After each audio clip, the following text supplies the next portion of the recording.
Bom dia a todos, tudo bem? Que a graça e a paz do Senhor Jesus esteja convosco. Estamos aqui mais um dia. Hoje voltaremos a falar sobre os dons espirituais de Coríntios, 1 Coríntios capítulo 12. Durante a semana que passou, ou esses dias que passaram, nós falamos sobre um evento que falava da volta de Jesus e que era o início da igreja adventista do sétimo dia. Então, como semana passada foi uma data bem marcante na história da igreja, achei por bem, mesmo falando sobre dons espirituais, parar um pouquinho e fazer aqueles dias aí, esses dias anteriores aí. Você ainda não assistiu? Assista. Vale a pena você conhecer um pouquinho mais do que está acontecendo no céu, como entender o dia da expiação, como entender a volta de Jesus, como entender a Páscoa que aconteceu, o Pentecostes, tá bom? Nesses dias anteriores, desde sexta passada, a gente tem falado dessa série especial da volta de Jesus em 1844. Mas o tema de hoje é sobre dons espirituais. Voltando aos dons espirituais. Nós já falamos em Efésios, capítulo 4, também falamos em Romanos, capítulo 12, e cada um destes locais é uma particularidade, né, uma coisa específica, são dons especiais, muito bons de entendermos, vale a pena assistir também. E no último tema que a gente falou dos dons espirituais, Paulo, ele antes de falar dos dons propriamente, ele começa a falar da pessoa espiritual, do ser espiritual, e que o ser de Deus espiritual, ele não vai falar que Jesus, né, é anátema assim, à toa. E a gente viu que essa palavra anátema não algo que se tornou maldito, por isso o significado maldição, mas é algo ou alguém que se tornou maldito porque foi sacrificado. Nesse ponto você poderia entender, mas Jesus também foi sacrificado. Sim, só que era com o intuito depois de colocar nas colunas de algum templo ou para ficar à mostra, sabe? Como se fosse uma figura ali em amostra. E Paulo está dizendo que quem é o espiritual, quem é um ser espiritual, não vai fazer isso. Não vai dizer anátema a Jesus. E aí ele começa a falar do verso 4. Eu quero ler com vocês. Hoje a gente vai meditar nos versos 4 a 7. Eu queria de 4 a 11, mas achei muito interessante a gente explicar parte por parte, para a gente não perder o conteúdo. Quando a gente lê sobre dons, não sei você, mas às vezes as pessoas têm dúvidas. E vale a pena a gente aprender mais um pouquinho sobre isso, tá bom? Como é Aqui a gente vai ver que é tão importante essa questão de dons e serviços de ministérios, que é a divindade, Pai, Filho e Espírito Santo, que eles estão agindo um com o outro, operando nas nossas vidas. Então não é simplesmente dom do Espírito, sabe? Como se fosse só dele. A gente está fazendo só para o Senhor. Não, a divindade está interessada, ela participa, é isso que a gente vai ver hoje. Então, se Deus nos dá os dons, se Deus age em nós, se todas as manifestações que acontecem é a divindade agindo na gente, então devemos trabalhar e agir da melhor maneira possível. Feche seus olhos, vamos fazer uma oração. Maravilhoso Pai, estamos falando agora, voltando a falar sobre dons espirituais. Existem coisas muito importantes sobre esses dons. Nos ajude a entender que a própria divindade está interessada nas ações que nós fazemos. Por isso, nos ajude a entender melhor, em nome de Jesus. Amém. Eu quero ler com vocês os versos 4 a 7, diz assim: Ora, os dons são diversos, mas o Espírito é o mesmo. Há também diversidade de serviços, mas o Senhor é o mesmo. E o mesmo Deus que opera tudo em todos, perdão, e há diversidade de realizações, mas é o mesmo Deus que opera tudo em todos. E a manifestação é concedida a cada um, visando um fim proveitoso. Quando a gente lê esses quatro versos, três na verdade, né? Quatro, cinco, seis. Se for botar assim, inclusiva, seriam quatro versos. Mas Quando a gente estuda esses 4 versos, a gente vai buscar no original, ele tem um sentido mais profundo. Se você olhar assim, né, tá falando do Espírito Santo, dons do Espírito, falando do serviço mais o Senhor, então é Jesus Cristo. E aí, quando você vê, aqui embaixo é Deus que opera tudo em todos. Então, Deus faz o apanhado e junta tudo. Mas, sabe, queridos, não é simplesmente o Espírito Santo faz isso, Jesus faz isso e Deus opera ou faz aquilo. Quando a gente vai buscar, vai ler, vai ver, quando o apóstolo, por que que o apóstolo escreveu isso? Qual o entendi? Porque ele faz questão de dizer Deus, o Pai, né? Jesus, o Senhor ali e o Espírito Santo. Por que que ele fala? Por que que ele faz questão? Será que ele estava querendo falar da divindade, da trindade? Acho que não. Note que os profetas ou a Bíblia, a gente usa a Bíblia para provar as coisas, né? Por exemplo, a gente pega lá, não, tá aqui, tá na Bíblia. Eu provo que a lei de Deus está em vigor. Aí eu vou lá, leio os 10 mandamentos e digo, ó, viu, eu provei. Vamos falar aí, não pode comer alimentos imundos. Ó, eu provo na Bíblia. Aí você vai lá na Bíblia, abre lá em Levítico, capítulo 11. Tá aqui, ó, não pode comer animais imundos. Eu provei. Por mais que a gente hoje use a palavra de Deus para provar as coisas, provar não no sentido de comer, né, mas provar mesmo, né? De maneira espiritual seria experimentar a palavra de Deus, testar a palavra de Deus. Ela não foi escrita com esse intuito. Os apóstolos ou os profetas, eles escrevem porque eles partem do pressuposto que já existe isso. Moisés escreveu o relato da criação. Ele não estava querendo provar que Deus era o criador. Ele cria assim e acabou. Quando Moisés escreve sobre os 10 mandamentos, ele não quer provar que Deus escolheu o povo. Ele simplesmente diz: Deus me deu isso aqui. Deus entregou ao seu povo isso aqui. O objetivo não é ficar tentando provar, não, que o meu povo Deus escolheu, não escolheu o seu. Não existe isso. E o apóstolo Paulo, aqui, ele não está querendo provar a divindade ou a trindade. Ele simplesmente crê que existe. E ele só está fazendo um relato daquilo que existe. Então, pastor, então, se é um relato, não é para a gente seguir? Se é um relato histórico, como o senhor está querendo dizer, não, eu não disse que é um relato histórico. Eu estou querendo dizer que os profetas não estão com o intuito de tentar provar alguma coisa ou tentar mostrar que Deus é Deus, como a gente fala muito nos dias de hoje. Eles simplesmente acreditavam que Deus era Deus. Não tinha dúvidas. Os profetas não têm dúvidas. Os apóstolos não tinham dúvidas. Eles simplesmente escreviam daquilo que viviam. A Bíblia é uma experiência de homens e mulheres transformados pelo Espírito Santo, por Deus, por Jesus, por servir a Jesus. E é essa divindade toda trabalhando para o ser humano que, que me veio à mente quando estou estudando isso hoje. Por isso que eu tive que parar e falar isso com você. Quando eu leio esse texto aqui de 4 a 7, me vem principalmente o verso 6, quando fala assim que Deus opera tudo em todos. É, é bonito, porque me lembra o texto de Deuteronômio. Não sei se você consegue abrir. Deuteronômio capítulo 4. Deixa eu ver se é 4.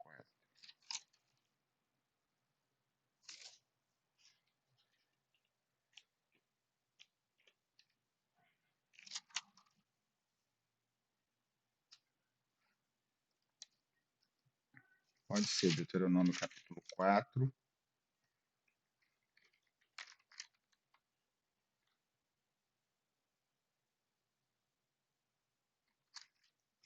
Olha só. Deuteronômio capítulo 4, verso 7. Diz assim: Pois que grande nação há que tenha deuses tão chegados como o Senhor nosso Deus todas as vezes que invocamos? Moisés está perguntando que nação há, sabe? Aqui está mostrando de um Deus que trabalha por nós, que aparece quando a gente invoca. Moisés está dizendo que Deus, que nação há, que Deus tem, que tenha um Deus tão poderoso quanto o nosso. Então, olha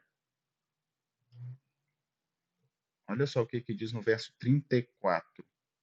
Ou que Deus intentou tomar para si um povo no meio de um outro povo, com provas, sinais e milagres, e com peleja, com mão poderosa, com braço estendido, com grandes espantos, segundo tudo que o Senhor vosso Deus fez no Egito. A ti te foi mostrado para que soubesse que o Senhor é Deus e não há outro senão Ele. Deus, Deus, o nosso Deus é diferente. Às vezes a gente pega a Bíblia para provar alguma coisa, porque alguém duvida. Sabe por que alguém duvida da gente? Porque a gente ainda não está vivendo o que deveria viver. Eu tenho uma família, eu sou casado, tenho meu filho. Será que alguém duvida que eu sou casado? Será que alguém duvida que eu sou pai de uma criança que está crescendo? Acho que não. Sabe por que ninguém duvida? Porque todos me veem assim. Eu estou nas igrejas, eu estou com a minha família. De vez em quando, nos vídeos, nas lives, né, que a gente faz ao vivo, nas gravações das igrejas, nos cultos de sábado, tá lá, minha esposa passa a lição, eu prego, ou às vezes eu prego, ela passa, ou eu passo a lição e ela prega. Eu estou tentando provar que eu tenho uma família? Não, eu ajo naturalmente. Um cristão verdadeiro precisa fazer isso. Por que eu estou gastando tempo para falar isso para vocês, queridos? Porque isso eu entendi agora, lendo, estudando para isso. Vamos ler de novo. Verso 4 diz assim: os dons são diversos. Essa expressão no original é, além do mais, os dons. O que são dons? Favor de alguém que recebe sem qualquer merecimento próprio. Favor de alguém que recebe sem merecimento próprio. Então, Deus me dá dons. Na verdade, aqui vai ser o Espírito Santo. Ele me dá sem eu merecer. Ponto. Só isso. Não estou querendo provar que eu sou nada ou que você não é nada. Deus nos dá porque Ele quer dar. Sem merecimento. Então, ninguém merece. Ele dá. Mas Ele próprio é o Espírito. Porque, assim, são distribuídos. Aí está dizendo diversos. Os dons são diversos. No original são distribuídos. São diferentes. Distribuídos no sentido de ser distribuídos e são diferentes. Eu já disse isso em Romanos. Mesmo os dons parecidos, eles são diferentes. Lógico. Você já viu um pastor? Dificilmente um pastor é igual ao outro. O pastor prega de um jeito, o outro canta de outro jeito. Então, tá lá, texto de Romanos que eu li com vocês. Então, ó, os dons são distribuídos, aqui está dito por diversos, são diversos, realmente, mas são distribuídos, são diferentes, mas é ele próprio o Espírito.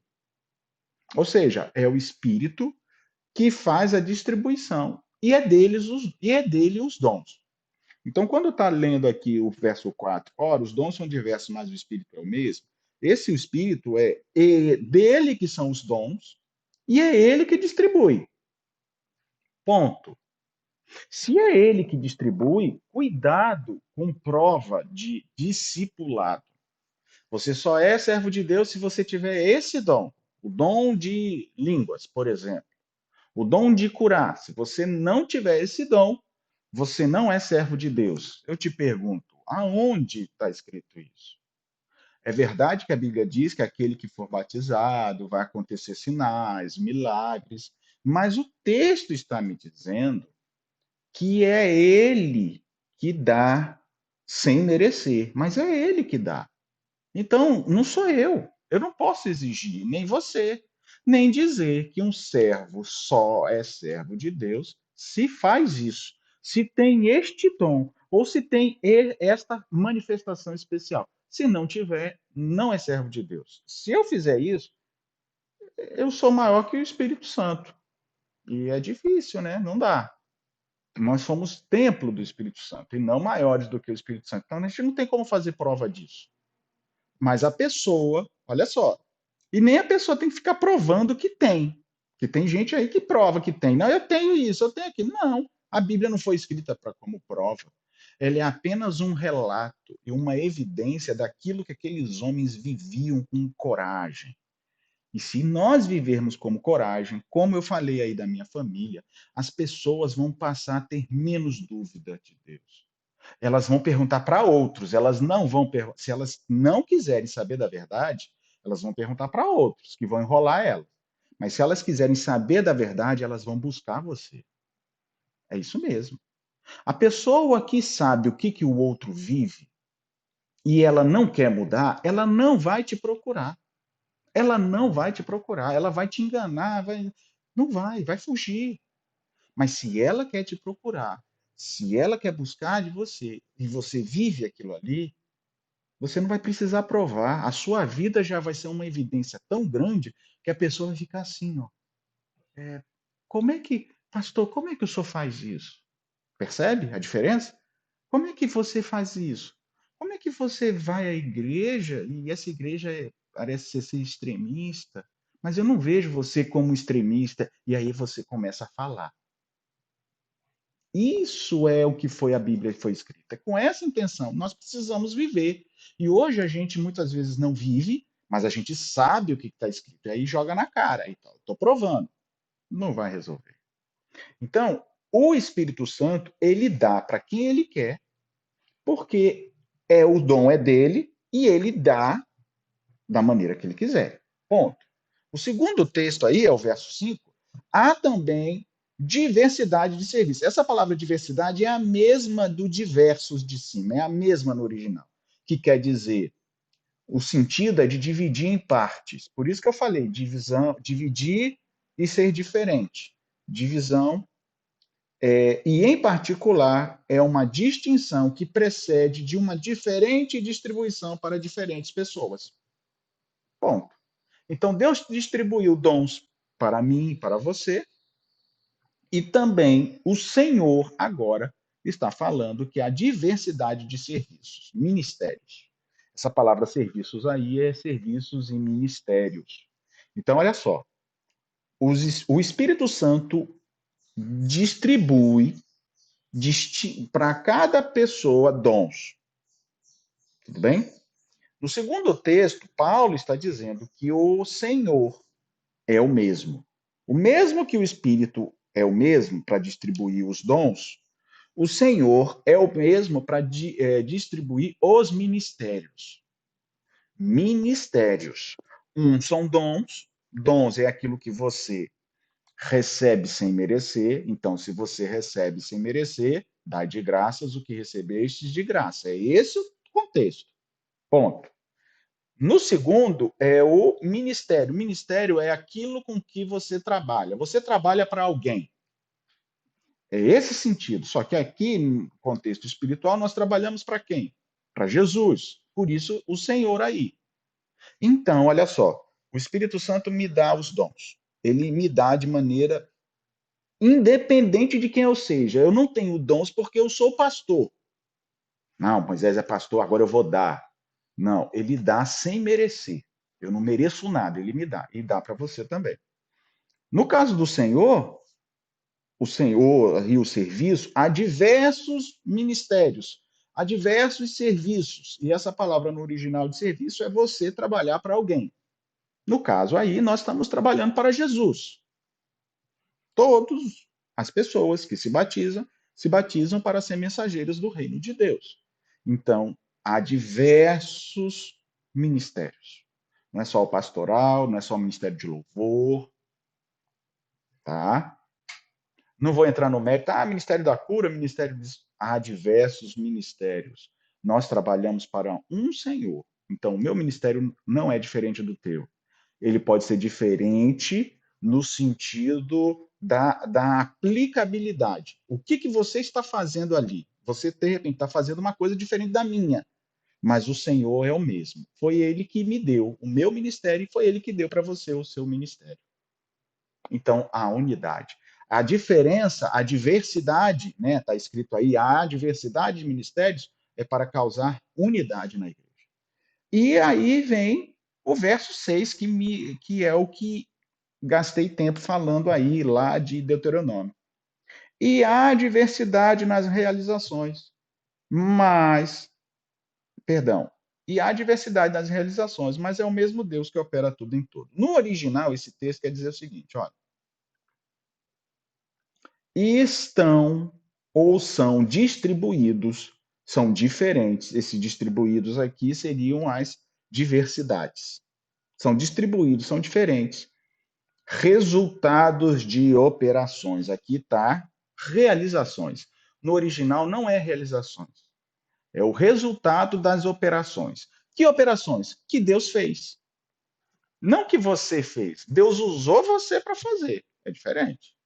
Então, o resultado das operações ou das manifestações é Ele, Deus, o próprio, que opera. Aí Paulo está dizendo, é Ele que opera tudo em todos. No original, é Ele que ajuda individualmente cada um. Quando eu estou falando aqui para você, é o Senhor Deus que está me ajudando a eu poder falar isso para você. Quando você vai estudar para passar a lição, por exemplo, você vai comentar alguma coisa, você vai estudar para cantar e louvar na igreja, ou cantar um hino a Deus, é o Senhor que te ajuda, que opera dentro de você. É Ele. Um Deus que trabalha para a gente. Ó, a gente está louvando a Ele, mas é Ele que faz as coisas para a gente conseguir fazer. Ele que entra, sabe? Faz tudo. Então, queridos, ele opera individualmente, mas no original é ajudar alguém, sabe? Manifestar poder na vida daquela pessoa. E a todos, todos, individualmente, cada um e a todos. Então, não é só a mim, é a minha, você, sua família, todos. Então, olha só. O que que isso quer dizer? Que o Espírito Santo distribui os dons, mas é Deus que age e opera em você para que você consiga executar os dons. É Jesus Cristo que te dá o teu ministério, mas é o Senhor Deus que, aqui eu traduzi assim, eu coloquei aqui, que é o nosso Deus, é ativo na ajuda. Olha só, deixa eu ler aqui para vocês.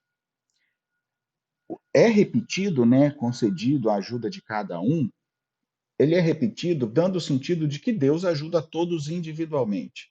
E em cada resultado de dons distribuídos pelo Espírito e pelos ministérios distribuídos por Jesus. Então Deus age em todos, nos dons e no ministério distribuído por Jesus.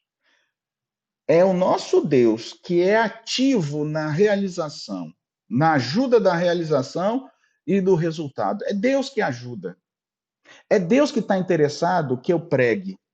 É Deus que está interessado que você cante a Deus, por exemplo, se você tem o dom de cantar, louvar ao Senhor. É Deus que interessa e que te ajuda caso o seu dom seja cuidar da igreja, de limpar a igreja, de mexer na sonoplastia, por exemplo, de tentar fazer da melhor maneira possível, arrumar as cadeiras. Eu sou diácono. Tem gente que fica feliz porque a igreja escolheu lá fulano para ser diácono ou para diaconisa. Tem outros que não estão nem aí. Estes estão rejeitando o Espírito Santo, estão rejeitando a Jesus, estão rejeitando Deus, que opera em todos. Aí eu te pergunto, rejeitou a vida inteira, vai para o céu? Vai, e aí? Precisa provar alguma coisa que conhece da palavra de Deus? É por isso que Jesus diz assim: apartai-vos de mim, vós que praticais a iniquidade. Mas, Senhor, em teu nome fizemos isso, fizemos aquilo, expulsamos demônios. Deus que opera. Não, eu não operei em você. Você não mudou de vida.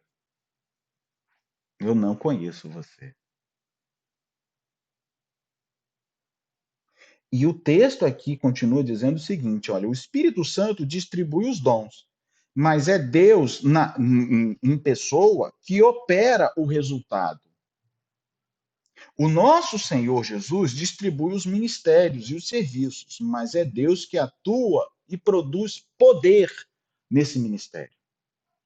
Quando Jesus fala assim, alguém me tocou porque de mim saiu poder, eu fui buscar isso no original. Sabe como que a gente pode entender isso? Você já viu alguém cantando e que a igreja fica muda e a pessoa está indo e você está vendo que a voz dela é diferente. E quando ela termina, brota do seu coração assim, um amém. Você sentiu o quê?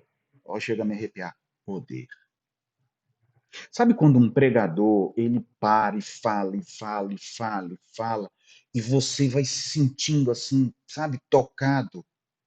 E aí ele te apela, e a igreja fica muda.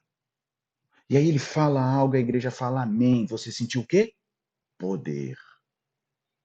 Este poder que saiu de Jesus e curou aquela senhora que estava carecendo, sai da vida dos filhos de Deus o tempo inteiro, desde que estes filhos de Deus, busquem ao Senhor em espírito e em verdade.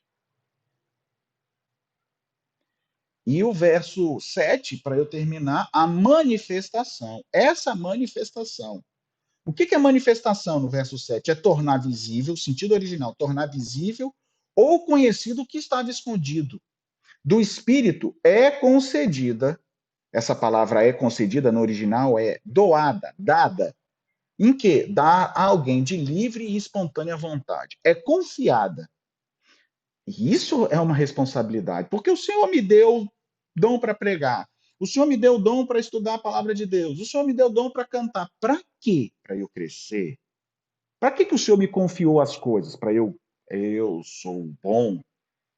Obviamente que não é isso.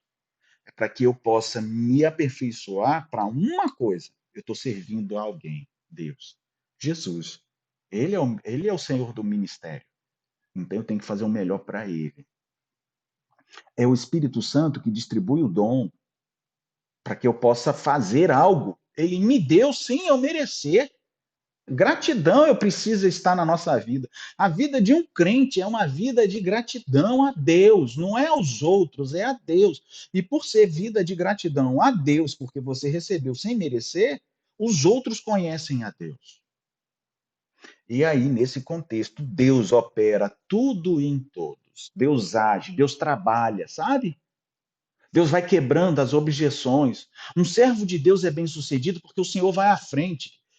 Falar em Isaías, eu vou à frente, vou quebrar as correntes. Se passares pelas águas, vocês não vão morrer. Vai entrar água, mas vocês não vão ser afogados. Quando vocês passarem pelo fogo, vocês não vão se queimar. Eu vou enviar o meu anjo. O Senhor é que faz, ele atua, ele age, ele prepara o caminho. E aí, essa manifestação do Espírito, que é tornar visível o que estava escondido, por que tornar visível o que estava escondido? Porque o povo do mundo não conhece a Deus. Você conhece. E Deus vai usar você para tornar para o mundo conhecido os mistérios que eles não sabem, mas que você, como entende, como vive, sabe. Aí eu te pergunto, você está ali para provar alguma coisa? Você não está ali para provar nada. A verdade não precisa ser provada. Você não precisa provar a Deus, provar para os outros que Deus existe. Você precisa viver isso. E eu termino dizendo o seguinte: Ele dá a cada um a manifestação em benefício para ser produtivo, ser útil. Quer você ser útil na causa de Deus? Quer você ser útil nas coisas do Senhor? Quer você entender mais sobre isso? Busque ao Senhor, porque Deus trabalha em nossa vida. Feche seus olhos, vamos orar. Pai querido, obrigado, Senhor, por esses momentos de estudo. Nos ajude a guardarmos essas palavras no nosso coração e a praticarmos. Nos ajude a entender que a gente não precisa provar para os outros que o Senhor existe. Nos ajude a viver isso. E isso só é a única evidência que o Senhor nos pede para estarmos prontos. Nos dê a tua paz. Em nome de Jesus. Amém.